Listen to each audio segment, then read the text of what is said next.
Monsieur Jean-Michel Huette, associé au sein de Bearing Point. Monsieur Youssef Aïd Kadour, Chief of Cyber Security and Privacy Officer chez Huawei Morocco. Et enfin, Monsieur Jérôme Ribeiro, le président et cofondateur de Human AI et créateur aussi des maisons de l'intelligence artificielle.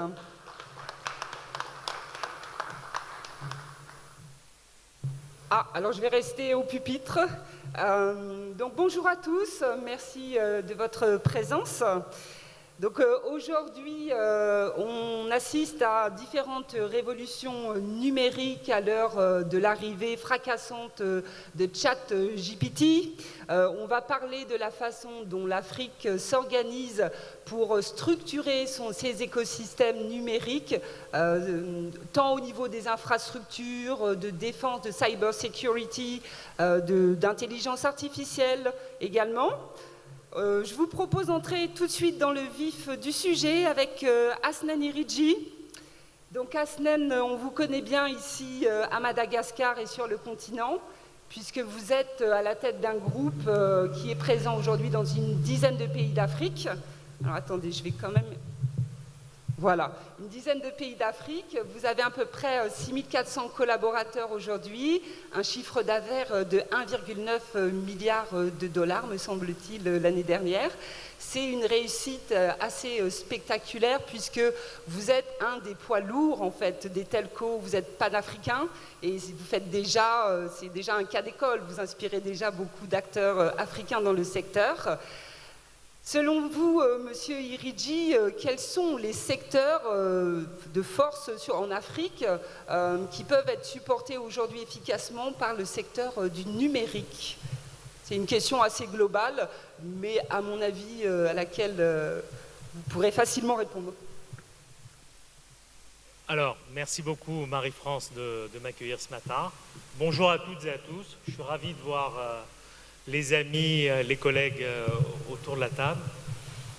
Rien que cette question, on pourrait en faire des assises dédiées.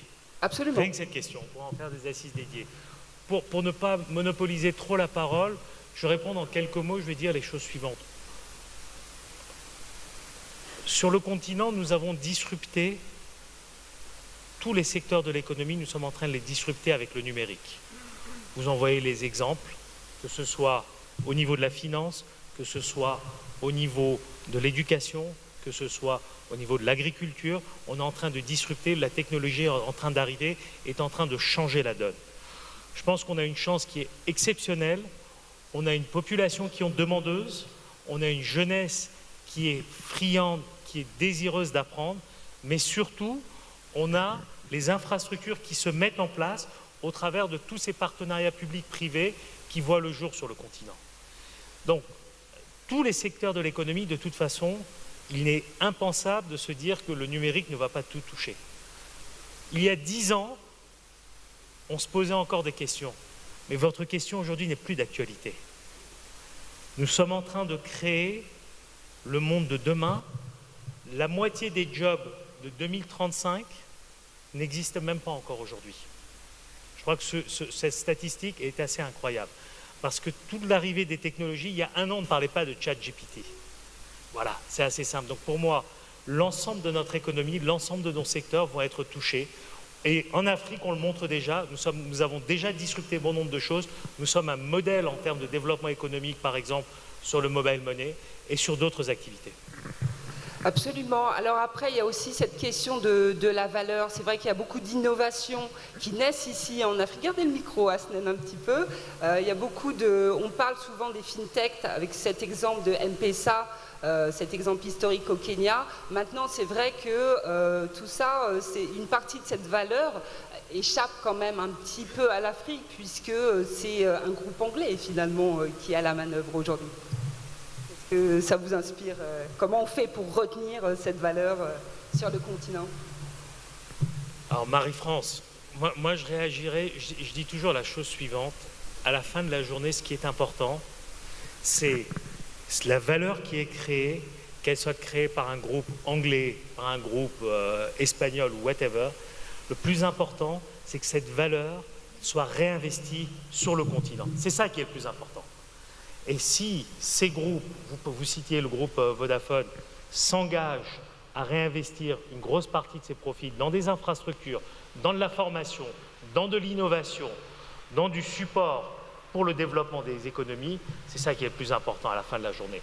Maintenant, sur le continent, en groupe proprement africain, au niveau des télécoms, nous avons déjà certains acteurs, j'en fais partie, et je suis très heureux et très fier d'accompagner cette transformation digitale. Chez Axian, nous mettons l'humain et nous mettons surtout les populations au centre de notre problématique. Nous souhaitons voir l'impact au jour le jour que nous apportons au niveau de chacune de ces populations. Merci pour cette première intervention, Hasnen. Monsieur Mpinda, donc vous représentez ce grand pays qu'est la République démocratique du Congo, qui structure à marche forcée sa stratégie numérique. Il y a énormément de talents, il y a encore beaucoup de choses à faire. Vous avez assez récemment structuré un Startup Act. Quelles sont les priorités qui sont inscrites justement dans ce Startup Act et dans les priorités nationales pour développer cet écosystème numérique au Congo? Okay. Bonjour à tout le monde.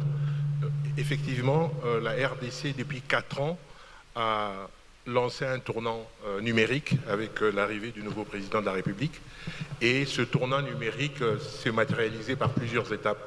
L'une des dernières étapes, c'était notre Startup Act qui a été lancé le mois de septembre de l'année passée, qui était très attendu par l'écosystème parce qu'on n'en avait pas et qu'on savait que la Tunisie en avait, d'autres pays en avaient, mais nous, on n'en avait pas. Donc, nous avons aujourd'hui une loi, c'était une ordonnance loi, parce qu'on n'a pas voulu perdre beaucoup de temps au Parlement. Donc, le chef de l'État, qui appuie beaucoup le tournant numérique, a autorisé que autant le code du numérique comme le Startup Act soient promulgués par ordonnance loi.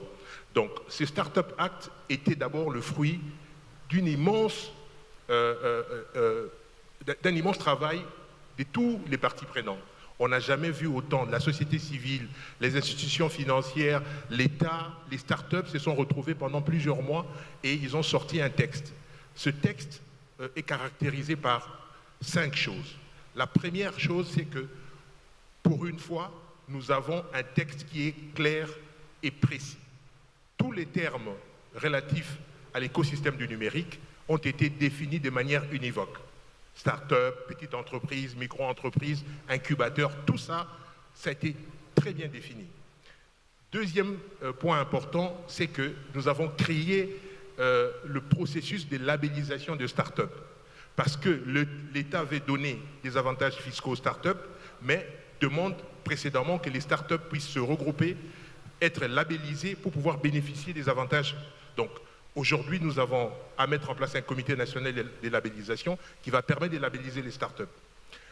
Troisième point important et qui étonne, c'est que cette loi sur les start-up veut donner des avantages fiscaux aux grands groupes, à la seule condition de respecter la loi sur la sous-traitance, c'est-à-dire de donner au moins 40% de leur marché des sous-traitances à des start-up labellisées. Et cela peut aller jusqu'à 30% de réduction sur l'impôt sur les bénéfices. Quatrième point, on a copié un peu ce qui se fait ailleurs. On a installé le congé pour création d'entreprise. Un fonctionnaire peut s'arrêter 1 an, 2, pour aller créer une entreprise.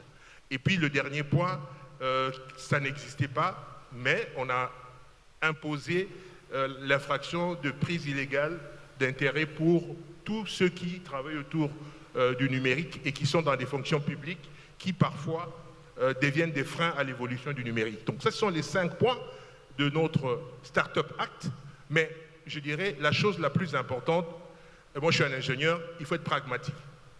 Le texte a été voté, maintenant c'est le grand combat pour sortir les mesures d'application. Parce que très souvent, on croit que lorsqu'on a un texte, c'est suffisant. Mais le texte, s'il n'y a pas de mesures d'application, ne sert à rien. Donc aujourd'hui, l'écosystème congolais se bat pour pouvoir avoir les mesures d'application pour qu'enfin cette loi puisse être pratiquée. Sous quelle échéance à peu près, M. Mpinda? Je dirais que les mesures d'application, nous les attendons pour cette année et je pense que dans quelques semaines, nous pouvons les avoir parce que c'est une demande qui date depuis le début de l'année.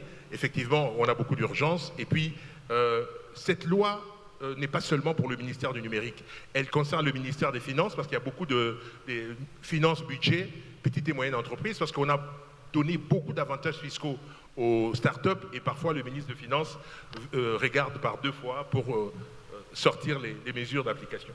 Merci beaucoup. Monsieur Huette, bonjour. Bonjour. Bonjour. Vous êtes associé au sein du cabinet Bearing Point, vous êtes un expert de la tech en Afrique, vous sillonnez le continent depuis des années et des années, on vous connaît bien. Reste un certain nombre de grands défis à relever, notamment en termes de connectivité. Si on part à la base, on en est où aujourd'hui? Comment on fait pour mobiliser les fonds et garantir un accès au plus grand nombre de qualité à l'Internet? Selon la Banque africaine de développement, me semble-t-il, il faudrait mobiliser 100 milliards de dollars d'ici à 2030. On en est où? Au moins. Il est clair qu'après on peut avoir plein d'idées, plein de services, mais tant qu'il n'y a pas de connectivité, on ne peut pas faire grand-chose. Donc la base du numérique, c'est effectivement cette connectivité.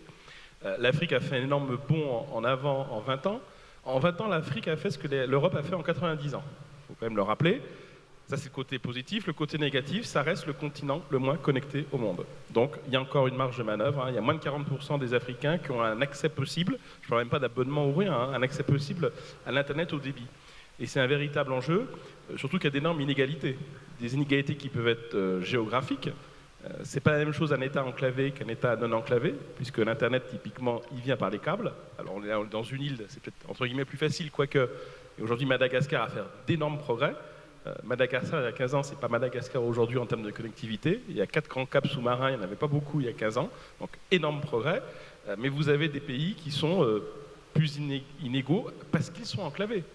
Un exemple que je donne souvent parce qu'il est assez caricatural, mais Djibouti, 1 million d'habitants, c'est le point d'accès Internet via 11 câbles sous-marins de Djibouti, d'un pays comme l'Éthiopie, qui n'a pas d'accès à la mer, 100 millions d'habitants. Donc ça, c'est un premier effet géopolitique, un peu d'inégalité à la connectivité. Et puis au sein des pays, faut pas rêver, vous avez les zones rurales versus les zones urbaines. En plus, très généralement, il y a aussi un lien avec la richesse des individus. Et souvent, vous avez la double peine. Moins de revenus dans les zones rurales et moins de connectivité. Donc vous voyez toutes les problématiques que ça pose. Et quand je dis connectivité, c'est à la fois accès au réseau télécom et à l'électricité. Donc à chaque fois, c'est un enjeu. Et donc effectivement, ces 100 milliards annoncés par la BAD, je pense que c'est un minimum. Parce qu'il y a des vrais enjeux d'infrastructure, de connectivité. Avoir des câbles sous-marins, c'est bien, mais si après il n'y a pas de réseau filaire dans le pays, ça ne marche pas mieux. Donc, et il ne faut pas oublier les zones rurales. Même si ça va switcher en 2030, la majorité de la population africaine vit encore en zone rurale. Donc ça, il ne faut pas le négliger. Et si c'est important, ce n'est pas juste pour faire plaisir aux opérateurs télécoms ou autres, c'est que le numérique, vous l'avez dit, derrière, c'est un certain nombre de services qui sont proposés. On a bien sûr parlé de l'inclusion financière, mais ça va bien au-delà. Avec Bearing Point, on a fait une étude qui est publiée en mars dernier sur la mortalité infantile en Afrique. Un sujet dont on parle assez peu parce qu'on parle de la croissance démographique, c'est top, mais malheureusement, c'est encore le continent où la mortalité infantile est la plus élevée. Et on a fait une étude avec l'OMS. Un quart de cette mortalité infantile pourrait être résolu grâce au numérique. Donc le numérique ne résout pas tout, ça se saurait. Donc les 3 quarts, c'est des choses liées à la formation, aux médicaments ou autres. Mais un quart, le numérique permettrait de réduire d'1 quart la mortalité infantile sur le continent. De quelle façon, monsieur Huette? À la fois parce qu'on aurait le partage d'informations des données du patient. Une grande partie des problématiques de mortalité infantile, c'est qu'on, dans beaucoup de pays, on perd les données de la maman, qui peut avoir du diabète prénatal ou autre.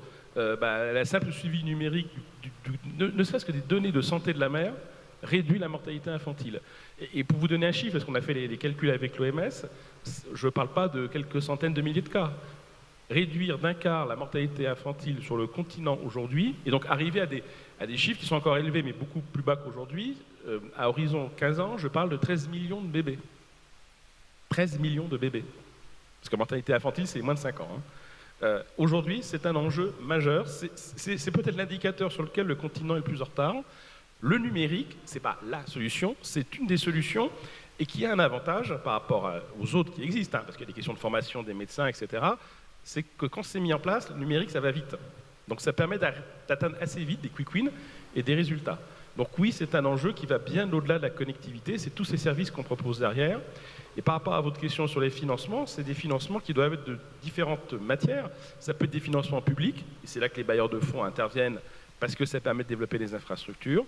Ça peut être des financements privés, il y a des succès, des opérateurs télécoms privés, ça marche, et on l'a vu, et ils investissent. Et puis il y a avoir des modèles mixtes, les fameux PPP notamment, alors qui, sous réserve d'être vraiment sur des domaines non régaliens où il peut y avoir une place pour l'économie de marché, ça peut aussi fonctionner et surtout permettre d'aller vite. Parce que les financements des bailleurs de fonds, c'est intéressant, mais parfois, ça prend un certain temps. Il y a une certaine lourdeur administrative, des procédures. Les PPP peuvent permettre d'avoir un effet d'accélération. Donc je pense qu'il y a un véritable enjeu. 100 milliards, c'est un chiffre. Je pense qu'en réalité, on est plus sur du 300-400 milliards de dollars si on voulait vraiment aider l'Afrique, le continent dans son ensemble, à avoir le bon niveau. Alors justement, et en un mot, il me semble qu'il y a une initiative qui s'appelle le Global Gateway, dotée de 300 milliards, justement, pour essayer d'accélérer cette connectivité sur le continent. On en est où avec cette initiative-là? Une initiative, effectivement, qui a été lancée, qui, comme je vous l'ai dit, des fois, ce genre d'initiatives prennent leur temps. D'où l'intérêt aussi et ça c'est un message aussi pour les acteurs, notamment les bailleurs de fonds, ne négligez pas le secteur privé, qui peut être un facteur d'accélération d'un certain nombre de ces programmes. Donc c'est aussi un enjeu. J'entends quelques critiques des fois qui montent en disant mais attention, le numérique, c'est aussi un numérique qui n'est pas si green que ça. Alors quand on dit ça sur l'Afrique, ça me fait un peu... Le continent est quand même le moins pollueur au monde, il faut quand même aussi le rappeler. Mais par contre, c'est un de ceux où certains pays qui, aujourd'hui, pas en 2050, aujourd'hui, commencent à avoir des difficultés à cause du réchauffement climatique. Je pense à tous les pays au milieu de l'Afrique, parce que quand on passe certains degrés de température, c'est mortel, tout simplement. Je pense à quelques îles, pas forcément Madagascar, mais d'autres plus au nord, où c'est une question de survie quand l'océan monte. Et contrairement à ce qu'on dit souvent, ce n'est pas les data centers qui sont les plus grandes sources de pollution. Data center, oui, il faut de l'électricité, il faut de l'eau, donc ça c'est aussi des ressources rares, mais aujourd'hui le plus gros problème green, entre guillemets, lié au digital en Afrique, et c'est un peu tout le monde, c'est le recyclage de nos terminaux. C'est quand même ça le problème numéro un, c'est pas d'aller créer de nouveaux data centers par exemple. Merci beaucoup. Monsieur Aïd Kadour, bonjour. Alors vous représentez le géant Huawei, je crois que c'est à peu près un peu plus de 9000 collaborateurs sur le continent, vous êtes présent depuis une vingtaine d'années. La cybersécurité, c'est un sujet ici sur le continent puisque l'Afrique, je pense, est le continent le plus affecté par les cyberattaques. Selon un certain nombre d'études récentes, en 2022, il y avait 1848 attaques hebdomadaires qui ciblaient des organisations en Afrique contre une moyenne de 1164 dans les autres régions du monde. En substance, c'est quoi le coût en fait, des cyberattaques en Afrique et puis de quelle façon un acteur comme Huawei essaye-t-il de contrecarrer ce problème-là? D'accord. Bonjour tout le monde. En fait, merci pour la question, Marie-France. Il y a une étude récente de Kaspersky qui a été publiée et qui estimait le manque à gagner des risques ou bien des problèmes relatifs à la cybersécurité à 4,12 milliards de dollars. Donc c'est énorme quand même. Donc il faudrait bien avoir des politiques de cybersécurité afin de faire face à ces menaces, quotidiennes ou bien régulières de la cybersécurité. Je reviens à l'intégration régionale de l'Afrique. Intégrer le continent africain dans un contexte mondialisé, dans un contexte mondialisé ne pourra être réalisé sans la prise en compte des enjeux de la cybersécurité. Pour y faire face, on doit mettre en place des politiques de cybersécurité à côté de la mise en place des infrastructures résilientes pour protéger les intérêts régionaux afin d'assurer cet épanouissement des échanges économiques et sociaux.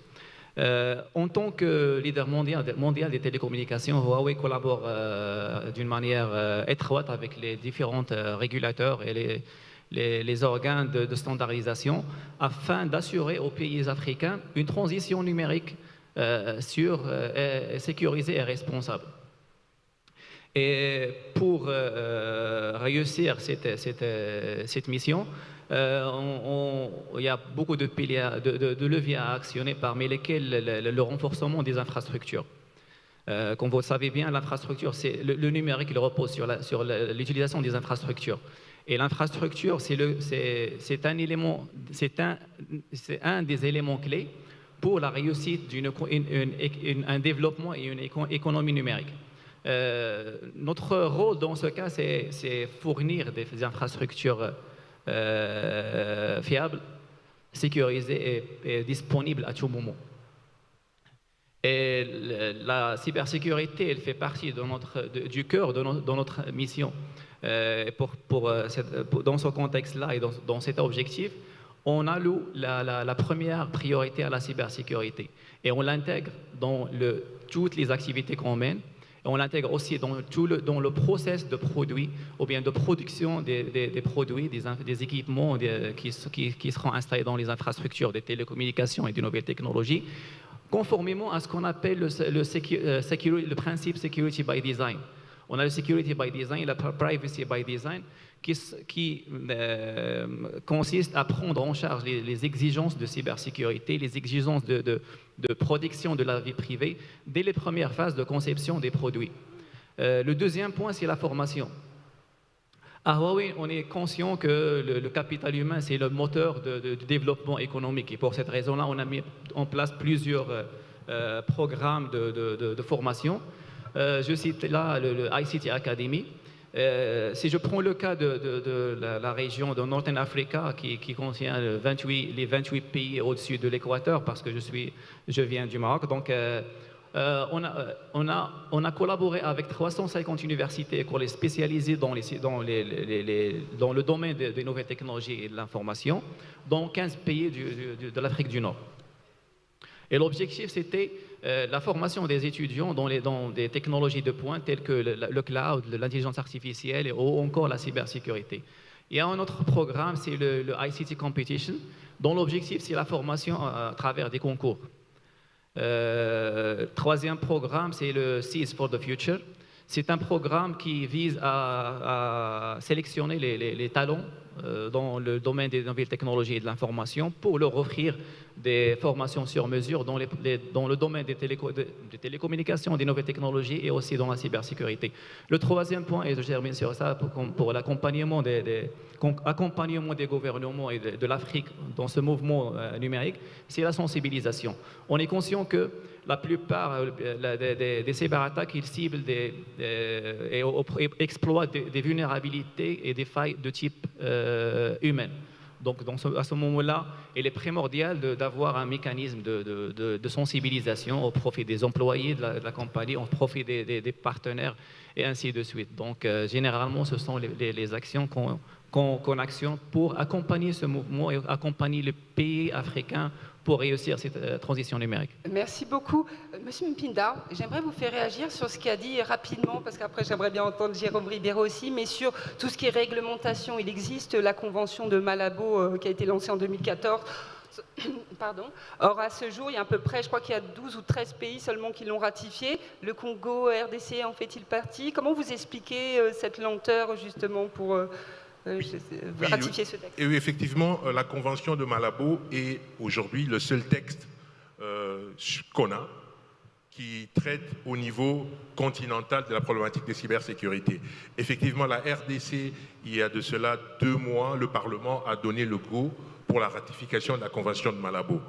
C'est vrai qu'entre spécialistes, nous discutons sur la validité et le périmètre de cette convention. C'est une convention qui a été conçue il y a quelques années. Aujourd'hui, la technologie va vite, l'innovation va vite, et je fais partie de ceux qui pensent qu'on ne pourra pas, en Afrique, aller tous à la même vitesse. Je dirais, lorsque vous êtes le Nigeria, l'Égypte, le Kenya, le Maroc ou la Tunisie, vous n'avez pas à attendre d'autres pays parce que les enjeux aujourd'hui du numérique sont tellement importants. Donc, probablement, nous allons aller vers une convention de Malabo qui sera à ratifier par le maximum de pays, mais il ne faut pas interdire certains pays de manière sous-régionale d'aller plus loin. Parce qu'aujourd'hui, nous avons la zone de libre-échange africaine. Si on n'est pas protégé, on ne peut pas attendre que les autres viennent. Donc, il faut accepter le principe d'avoir une convention, je dirais, à minima, qu'il faudra ratifier, mais permettre aux pays qui sont en avance d'aller de l'avant, de mettre en place des mécanismes qui soient plus efficaces que la Convention de Malabo, qui commence un peu à dater.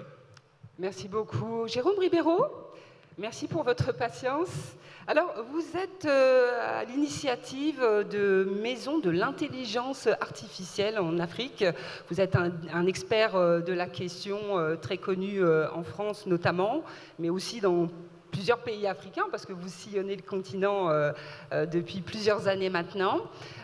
C'est vrai que l'arrivée de solutions, de propositions comme ChatGPT a bouleversé un petit peu nos usages. De quelle façon est-ce que c'est appréhendé en Afrique et quels sont que recouvrent en fait ces maisons de l'intelligence artificielle? Bonjour à tous. Pour nous, nous partons de l'humain. Nous avons créé l'Institut Europia avec Marco Landi, l'ancien président d'Apple, pour acculturer, démystifier, expliquer ce qu'est le numérique et l'intelligence artificielle. Vous pouvez avoir les meilleures écoles du monde.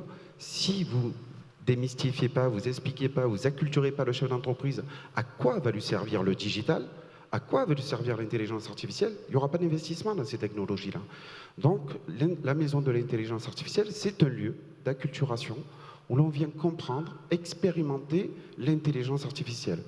Nous avons créé des parcours et des ateliers pédagogiques dès l'âge de 3 ans. Pourquoi 3 ans? Parce que la Chine le fait. Il y a des codeurs qui ont 10 ans en Chine.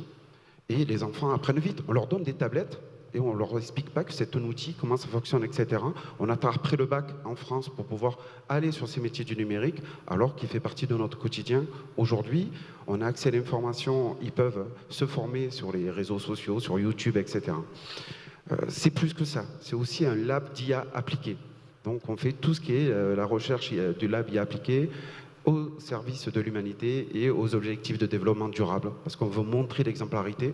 C'est aussi un espace de coworking, parce que c'est toujours adossé à une université, où il faut qu'il y ait du numérique, de l'intelligence artificielle, où on mêle le monde universitaire avec le monde entrepreneuriat.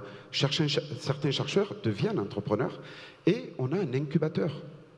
On fait des grands cycles de conférences, des matinées, des journées, des semaines de l'IA acculturées, démystifier, pédagogie. Ça, c'est vraiment le fer de lance de nos maisons de l'intelligence artificielle. Après, pour répondre aux problématiques, comme a expliqué le ministre des Comores, sur 29 élèves offshoring, 28 partent, et c'est l'inconvénient, nous avons créé une plateforme de formation, c'est une marketplace de formation en distanciel. Donc nous avons des partenaires avec les grandes écoles, des universités qui sont reconnues à l'international, où nous transmettons, donc nous formons à distance, mais nous formons aussi les formateurs et pour certaines universités, les enseignants. Et ça, c'est indispensable, il faut transmettre au plus vite, il faut prendre son bâton d'évangéliste et faire en sorte qu'on puisse former le plus grand nombre d'Africains le plus vite possible. 650 millions d'Africains doivent être formés d'ici 2030 au numérique. Donc pour ça, il faut se démultiplier. Nous avons aussi créé, pour éviter la fuite des cerveaux, une plateforme de services avec qui nous avons des partenaires dans le monde entier, où le savoir-faire local peut être vendu dans le monde entier. Aujourd'hui, on a la technologie pour le faire, mais nous faisons le lien de confiance. Donc il y a des annotations, nous vérifions les compétences, nous suivons l'avancement des projets, etc. Et enfin, nous avons créé une plateforme de recrutement, alors comme nous sommes sur l'humain, avec des matching valeurs. Pourquoi? Parce que la jeunesse veut se retrouver à travers des valeurs, ne veut plus travailler 40 ans comme le faisaient nos parents dans des usines ou sur les champs. Ils veulent des projets de vie. Et enfin, nous avons créé un atelier, c'est trouver son génie. Lorsque vous faites cet atelier, nous savons quels sont vos soft skills, vos appétences, vos vocations et votre mission de vie. Ce qui compte pour nous, c'est l'épanouissement de l'individu, c'est l'épanouissement de l'humain. Et quand il est épanoui, il devient très performant, il est heureux, et tout le monde y gagne. Et pour tout ça, nous reversons 10% de marge de nos plateformes, 3% de bourse à l'excellence. Nous voulons l'excellence. En contrepartie, ils font de l'alternance, ce qui leur permet d'acquérir de l'expérience, d'évoluer plus vite que les autres, comme l'école 42, ce qu'on a pris. Je travaillais avec le professeur André Jordan, qui a créé avec Nicolas Secdirac cette méthodologie.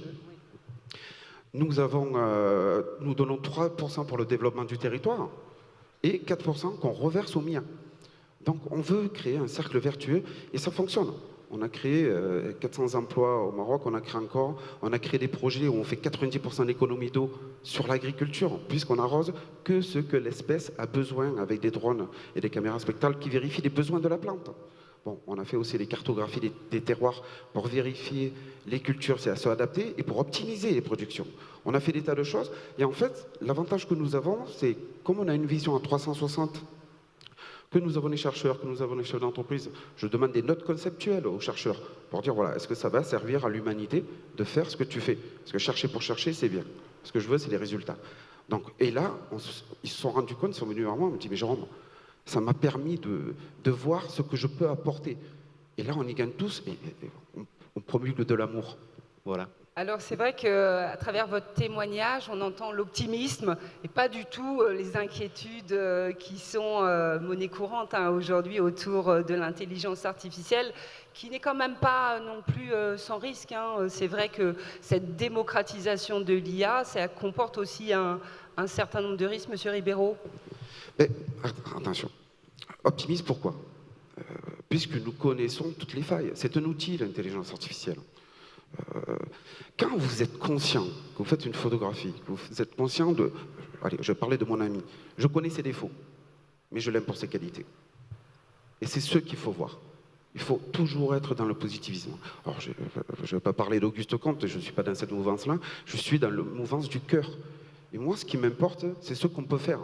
Pas les problématiques, c'est de trouver des solutions. Nous sommes des chefs d'entreprise.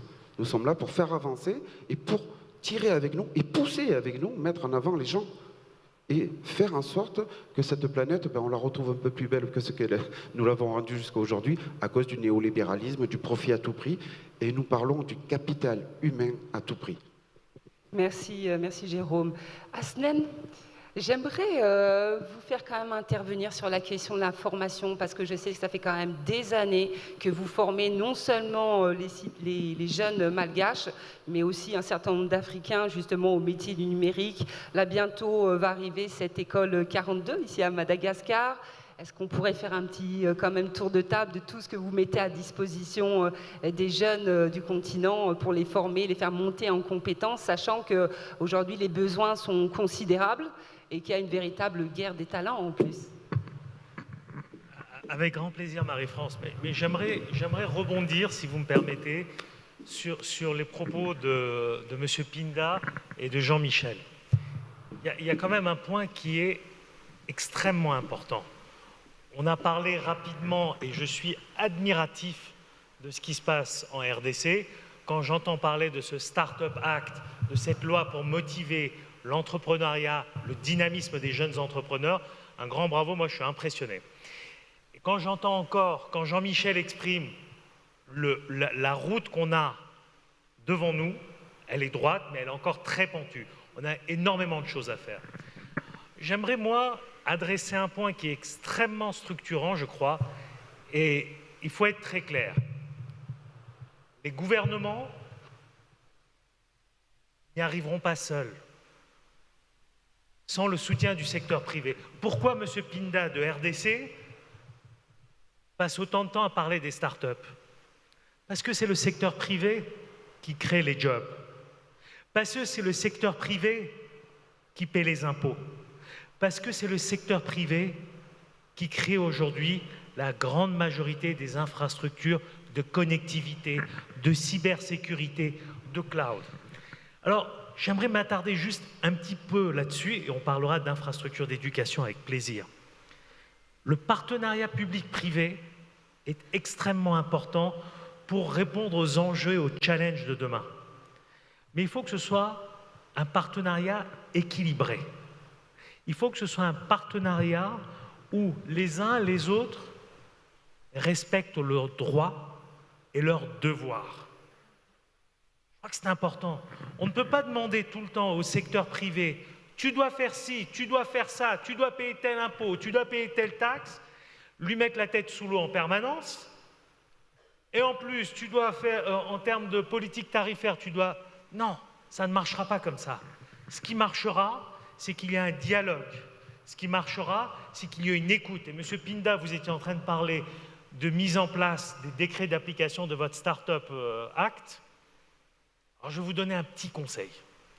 Nous, on est passé récemment à Madagascar au travers d'un exercice justement de travail sur la régulation. Et c'est assez intéressant. Et je me permettrai, comme dans la tradition malagasy, de vous donner un petit conseil, un souhait. Soyez à l'écoute, mais vraiment à l'écoute de votre secteur privé.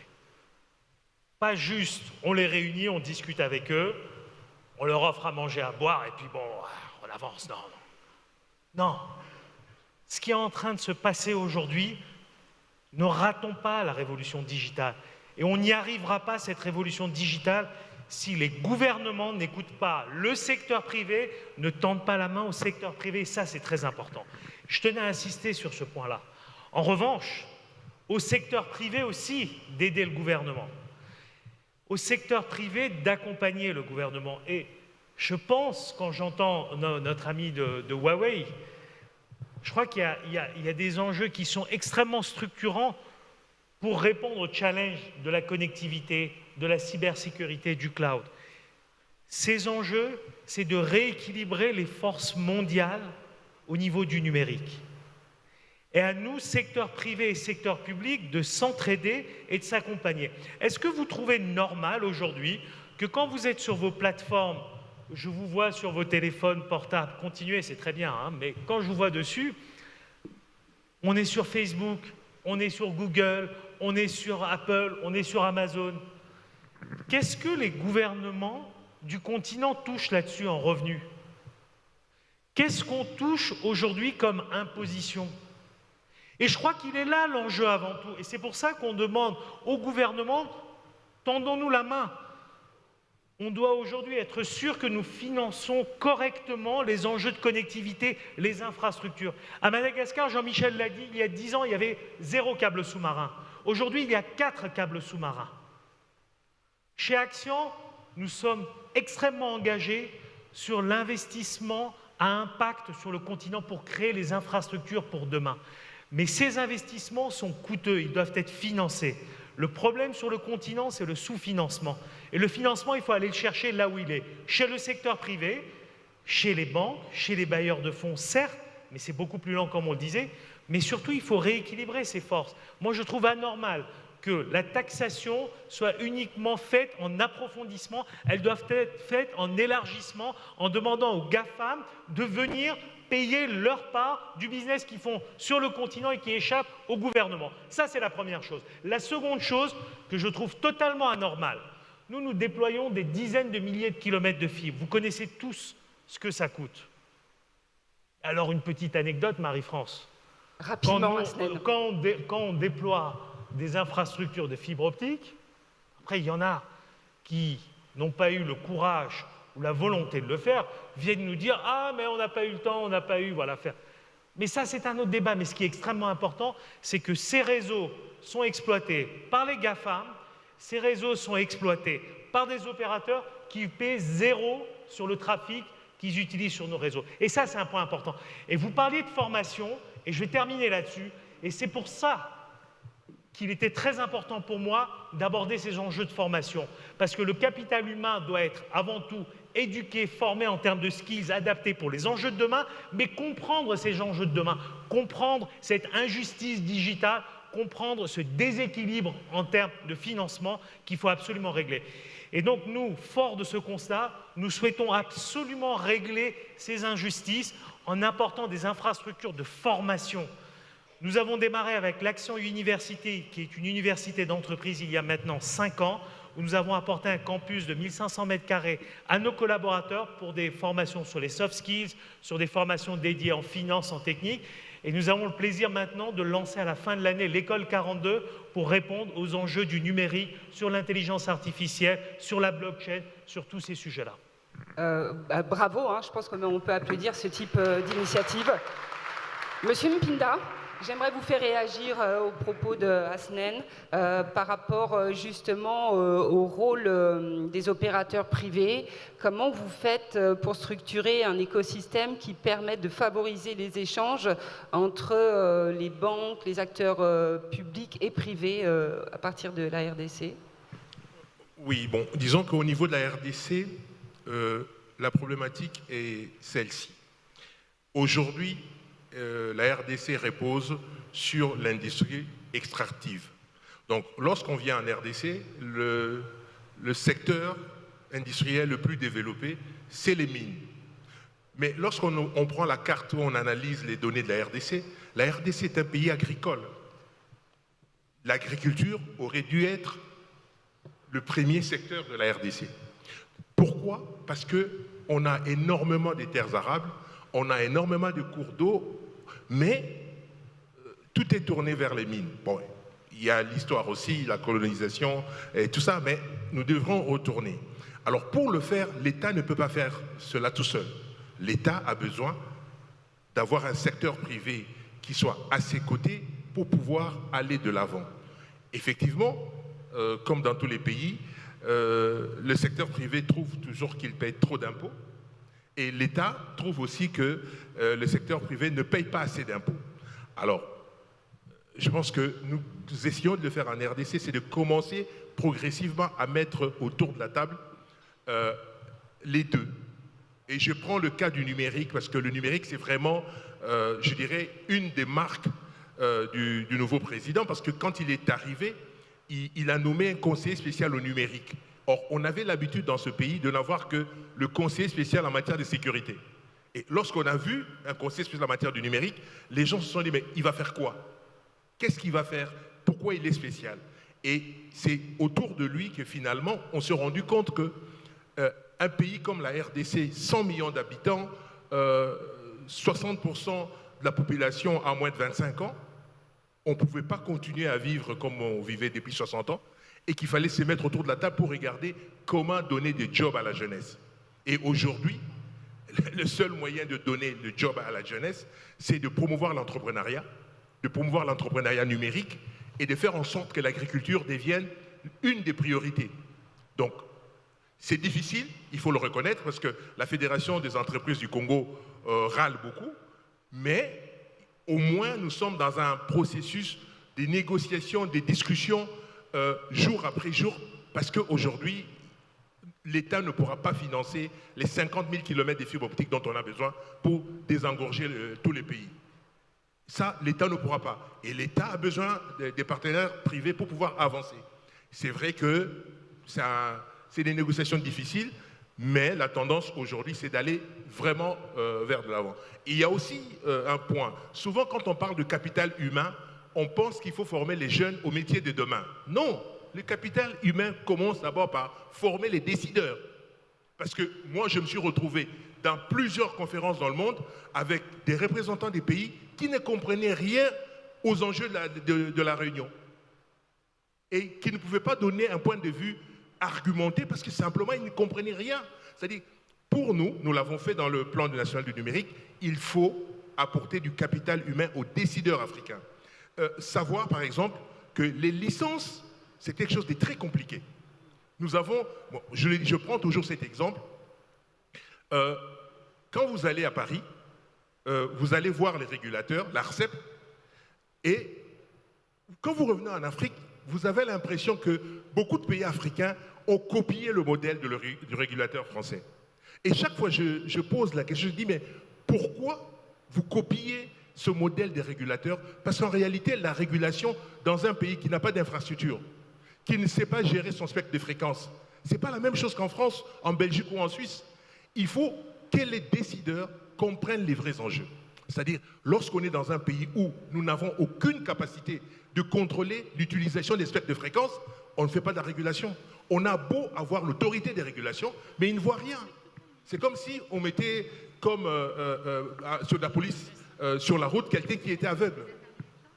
Donc, il faut former les décideurs. Une fois qu'ils sont formés, ils vont comprendre quand ils vont signer les contrats, c'est quoi la souveraineté numérique, c'est quoi la protection sur les données à caractère personnel, parce que très souvent, parfois on signe de contrat et puis on se rend compte qu'on a tout délocalisé, même le fichier électoral à l'étranger.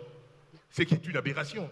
Un pays ne peut pas délocaliser son fichier électoral, mais tout simplement parce que celui qui a signé n'a pas compris que sous cette clause-là, il ouvrait toute sa base de données à l'étranger. Donc, c'est un point sur lequel il faut aussi que... Absolument, M. Mpinda. Et d'ailleurs, j'aimerais faire réagir sur ce point, M. Huette, en termes de souveraineté numérique.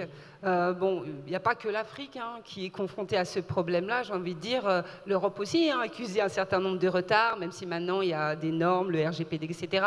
Mais qu'est-ce que vous faites, vous, au niveau de Bearing Point, pour accompagner les pays africains à essayer de structurer un minimum de réponses souveraines et inclusives? Enfin, je sais que c'est une vaste question, donc vraiment, en quelques minutes, le temps se passe très, très vite. Je ne vais pas faire de la pub pour faire de la pub. On fait du conseil, donc on donne des conseils. Après, ils sont appliqués ou pas. J'espère souvent, mais quand même. Non, mais c'est une véritable question parce que beaucoup de choses ont été dites précédemment. La pente est encore très pentue et la route est encore longue, même s'il y a beaucoup de choses ont été faites ces dernières années. Mais effectivement, je pense qu'il y a une vraie question autour de la régulation. Je pense que ce qu'a dit Asnaï est assez clair. Et ce n'est pas uniquement la régulation au niveau des pays, c'est aussi une question de régulation panafricaine. Il y a autant d'habitants en Afrique qu'en Chine. Aujourd'hui, la Chine a peu damé le pion aux GAFAM. Pourquoi? Parce que quand la Chine parle, c'est une voix. Quand l'Afrique parle aux GAFAM, c'est 54 voix. C'est compliqué, ça n'a pas le même poids. Et effectivement, aujourd'hui, il y aurait besoin de plus d'impôts, peut-être de ces gens-là qui ne payent pas, je suis entièrement d'accord. Mais aujourd'hui, l'Afrique ne peut rien, parce que même pour l'Europe, c'est compliqué. Mais l'Afrique, ce n'est pas à cette voie. Donc je pense qu'il y a une vraie réflexion aussi sur des domaines de régulation qui devaient être portés au niveau de l'ensemble du continent. Et quand je dis régulation, c'est au sens très large, parce que quand on parle du numérique et des télécoms, ce n'est pas que la régulation télécom, protection des données personnelles. Ces questions sur qui détient l'identité numérique. Aujourd'hui, il y a beaucoup de pays du continent qui s'inquiètent, dont les gouvernements s'inquiètent, parce qu'ils se disent, si on ne fait rien dans 5 ou 10 ans, la question, c'est même pas quels impôts paieront les GAFAM ou pas, c'est les GAFAM auront peut-être une meilleure connaissance de l'identité de mes citoyens que le gouvernement ou l'administration elle-même, ce qui est aberrant. Donc il y a un vrai enjeu de réflexion au niveau continental sur ces différentes formes de régulation auxquelles je mets un S. Après, je pense qu'il y a une deuxième axe de réflexion, c'est que tous les pays ne peuvent pas tout faire tout de suite, parce que ça a des coûts. On n'a pas eu des coûts des infrastructures, je pense que les coûts liés au capital humain sont aussi importants. Former tous ceux qui doivent être formés au numérique, si on fait le vrai calcul, on est au-delà des chiffres de la BAD sur les infrastructures. Parce que former, il faut des professeurs, il faut qu'ils eux-mêmes soient formés, il faut des infrastructures, digitales ou non. Et comme vous le disiez très justement, ce n'est pas former que les jeunes, c'est aussi former les plus seniors. Alors, à la fois les dirigeants, j'ai eu des moments assez ésotériques avec des dirigeants de pays, ce n'est pas leur génération, donc ils ne comprennent pas. Mais parce qu'on ne les a jamais sensibilisés. Et puis même, au-delà des dirigeants, c'est que si on fait une transformation numérique, il ne faut pas laisser sur le côté les plus seniors dans les populations, ce qui est aussi une problématique en Europe. Et donc il y a aussi ces gens-là à prendre en compte. Donc il y a des vrais enjeux à ces niveaux de formation, à ces niveaux d'infrastructure, et tous les pays ne peuvent pas tout financer ensemble. Et moi je suis assez partisan, même si c'est parfois politiquement incorrect, de se dire que dans des sous-zones régionales, plusieurs pays devraient se mettre ensemble et tout le monde n'a pas à avoir son data center unique. Ça pourrait se jouer entre pays. Et il y a un cas intéressant, puisqu'on est à Madagascar, mercredi dernier, il y avait le 37e Conseil des ministres de la COI, de la Commission de l'océan Indien, qui a voté son plan stratégique de développement jusqu'en 2033. Et pour la première fois, la COI dit, parmi mes enjeux, au-delà des classiques économie bleue, pêche, sécurité, il y a la question de la connectivité avec les 5 îles. Et ce n'est pas aux 5 îles de faire chacune un effort, c'est un effort collectif. Donc comment mutualiser aussi les efforts dans une zone géographique qui fait sens. Et là, à Madagascar, c'est un très bon exemple, parce qu'il y a aussi des problématiques insulaires qu'il ne faut pas négliger. Et puis peut-être dernier point, parce que vous parliez souveraineté, inclusivité. La souveraineté, bien sûr, c'est important, et ça, je pense que la plupart des gouvernements y sont attachés. Mais j'ai envie de dire, sur le numérique, un État qui dirait « j'ai gagné le combat de la souveraineté », mais j'ai les 3/4 de la population qui n'a pas accès au numérique, je ne suis pas sûr que ce soit un gouvernement gagnant. Et donc, oui, la souveraineté, c'est important, mais au moins autant, voire plus, c'est l'inclusivité. S'assurer qu'on a inclus dans l'accès au numérique et aux services associés. L'un n'empêche pas l'autre, hein, cela étant. Oui, mais on met souvent en avant souveraineté. Et dans votre question, vous me parliez et inclusivité, mais du genre divers. Non, c'est pas divers. L'inclusivité, je pense qu'il faut le mettre en premier. Et c'est une question qui concerne l'accès au numérique, l'accès aux services, l'accès à l'inclusivité financière, l'inclusion financière notamment des femmes. C'est un problème dans de nombreux pays. Donc, c'est pas antinomique, mais on parle souvent souveraineté. Bah, moi, je dis inclusivité. Merci beaucoup. Merci Jean-Michel. Je rebondis juste, Marie-France, une seconde. C'est complémentaire, souveraineté, inclusivité, et j'en reviens au partenariat public-privé. Tout à fait. Tendons-nous la main avec les gouvernements et le secteur privé. Merci. Merci. Et devant ensemble, je suis d'accord. Alors, Youssef, bon, là, on a parlé de pas mal de choses qui vous concernent assez directement. Quand M. Yvette fait référence au data center, c'est vrai que Huawei en multiplie un certain nombre. Je crois que l'Afrique abrite environ 1% des data centers au monde. Hein, c'est 3 1,3. 1,3, pardon. Et donc voilà, donc vous êtes très actif à ce niveau-là. D'ailleurs, ça serait intéressant de savoir quels sont les principaux projets que vous développez actuellement, vraiment rapidement, parce qu'on a vraiment un peu de retard. Et puis aussi, quand même, Huawei, c'est vrai qu'au cœur d'un certain nombre d'interrogations, vous êtes dans différents secteurs, que ce soit l'agriculture, l'éducation, même les services financiers maintenant. Et donc, il y a beaucoup je dirais pas des inquiétudes, mais en tout cas des interrogations qui se posent sur le rôle de Huawei et cette puissance sur le continent africain. Comment est-ce que vous recevez tout ça? D'accord. Merci pour la question, Marie-France. Je reviens sur la question d'inclusion numérique. Maintenant, on est sûr que la plupart des pays africains, en collaboration avec le secteur privé, ils font plus d'efforts pour étendre cette inclusion numérique afin que chaque personne, chaque foyer, chaque organisation puisse bénéficier de la technologie numérique. En fait, la pénétration du numérique au niveau du continent date des années 90. Et à mon avis, c'est grâce à la démocratisation de l'Internet. Aujourd'hui, on a un taux de pénétration au niveau du continent qui est estimé à 43,2%. Alors que cette statistique elle date de 2021, alors qu'au début des années 2000, elle a été à 1%. Donc, il y a un progrès. Le deuxième point, c'est l'avènement des nouvelles technologies qui continuent à être un levier potentiel pour le développement socio-économique au niveau du continent. Et troisièmement, il y a la pandémie qui a accéléré l'usage du numérique, vu que la plupart des organisations voulaient préserver leur business au moment de la crise sanitaire. Tout ça va augmenter la quantité des données qui transitent à travers les infrastructures numériques. Et par conséquent, ça va augmenter le trafic. Et ce trafic-là, il est susceptible d'être augmenté aussi vu la croissance démographique du continent africain.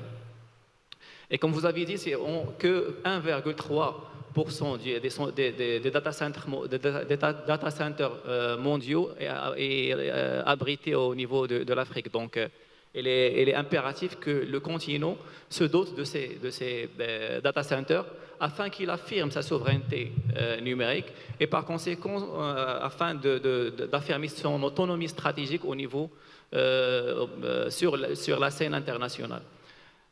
Par rapport à ce qui est relatif à la protection des données, en fait, la protection des données et la souveraineté sont intrinsèquement liées. Donc, dans cette optique-là, nous, à Huawei, nous accompagnons les gouvernements et les pays africains dans ce chemin de souveraineté en fournissant des infrastructures et des services fiables, sécurisés et qui répondent bien aux exigences et qui s'adaptent et s'allient aux standards internationaux de la protection des données et de la cybersécurité. Et au-delà de l'infrastructure, la souveraineté numérique peut aussi reposer sur des moyens financiers et des moyens aussi de capital humain.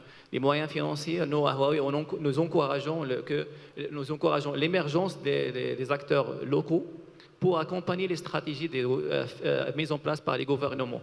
Et en même temps, nos programmes de sensibilisation et de formation, elles fournissent des bonnes pratiques. Et on fournit aussi, on accompagne les gouvernements en leur offrant des bonnes pratiques dans tout ce qui est relatif à la protection des données, à la cybersécurité, mais aussi dans le développement numérique et le développement des technologies. Donc Merci. effectivement, merci. C'est aux acteurs africains de s'emparer de ces sujets. Monsieur Mpinda, hein, on compte sur vous. Hein. Le mot de la fin pour Jérôme Ribeiro. Et pour conclure, on va terminer sur l'intelligence artificielle. C'est pareil, de quelle façon l'Afrique essaye de structurer des réponses et une réglementation par rapport à cette nouvelle donne aujourd'hui? Alors ça, c'est indispensable de légiférer avec des lois fortes qui encadrent l'éthique, hein, mais l'éthique avec de l'empathie, fais aux autres ce que tu voudrais qu'ils fassent pour toi, et de la sympathie, en fonction de ta culture, de tes traditions, de ta religion, et d'où tu viens. Et ça, c'est indispensable, premièrement.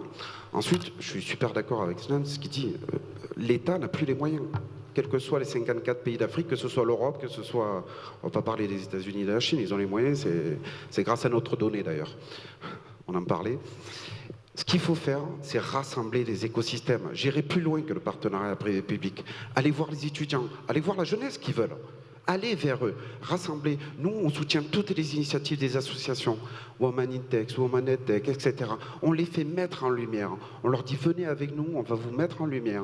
Parce que les faire briller, c'est nous faire briller tous. Les protéger, c'est se protéger. Donc il faut avancer ensemble tous les écosystèmes. Ensuite, il faut expliquer. L'explicabilité est importante. Quand nous sommes allés voir les agriculteurs, j'ai dit, comment tu gères tout ça? Ben, c'est dans ma tête. Ben, tu peux l'écrire? Oui. Ben, ça s'appelle le digitaliser. Ça veut dire que les informations que tu as dans la tête vont être disponibles à tout moment. Explicabilité. Et ça, grâce à l'intelligence artificielle, après ton tableau de bord, comment tu le gères? Ben là, si j'ai ça, ben ça c'est de l'intelligence artificielle. On va ni plus ni moins que simuler ton raisonnement grâce à tes données. Via des algorithmes, mais grâce à tes données. Et donc, lorsqu'on explique, ils se disent, mais je veux investir là-dedans. Et donc, on y va. Et ça sert à tout le monde. Rassembler, expliquer et mettre l'humain au cœur d'eux, faire que l'écosystème, ce soit le 360. Il faut rassembler tout le monde dans cette œuvre. Parce qu'on peut répondre à toutes les problématiques du monde grâce à l'intelligence artificielle. Merci beaucoup, ce sera le mot de la fin. Vous pouvez les applaudir, cet échange était fort intéressant, on aurait aimé qu'il se prolonge. Malheureusement, le programme est encore assez chargé. Oui. Les débats continuent.